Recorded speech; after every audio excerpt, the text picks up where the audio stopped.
plans to build a 430-mile-long natural gas pipeline that would run right through the hill country. Hundreds of landowners are in the potential path of the $2 billion project, and many are not very happy. It would stretch through Hayes, Blanco, Caldwell, and Gillespie counties. KXAN's Lauren Landman talked with homeowners who say the pipeline would be bad for the environment. Our children and our grandchildren, this is a haven for them to come out of, the city and to come out here. Heaven, haven, paradise. That's how the Beckers describe their little piece of this world. And we've worked hard to preserve it and maintain it. Their home overlooks a spring-fed creek with another spring trickling just up a hill. And they've started their own tiny bee farm. They came out here to find peace and retirement, but got a call in September that is giving them anything but. I was calling seeking permission to survey your property up in Hayes County.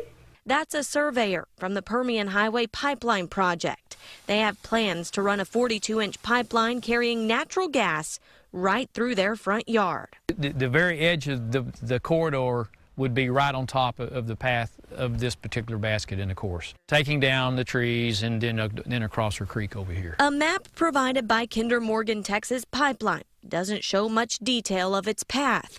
That's because they say nothing is final at this time as they work to find a compromise with landowners. We fully understand that there are going to be impacts from pipeline construction. We want to make them the least impactful that we possibly can. The company says the way you do that is to talk with surveyors and see if you can find common ground. For the Beckers, that compromise may be hard to find. It's too much of intrusion on us, and most importantly, too much environmental impact to what's going on here in the Wimberley Valley. Lauren Landman, KXAN News. The pipeline company says more than 90% of landowners have been notified by this point if they have plans to use their property. It also says it will be holding public meetings to address concerns, but those have yet to be scheduled. The Railroad Commission has authority over interstate pipelines, but only for safety and rate regulation. The commission says it does not have authority over a common carrier's pipeline route or exercise of its statutory rights of eminent domain. Many state leaders are pushing for new pipelines, including Governor Greg Abbott.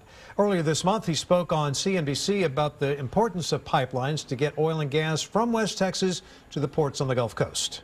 The country, and I think the administration, wants to see this get done because they know that the country will profit, states will profit, employees will be hired. The more we can produce this oil and gas and get out of the ground, we need those pipelines to get that done.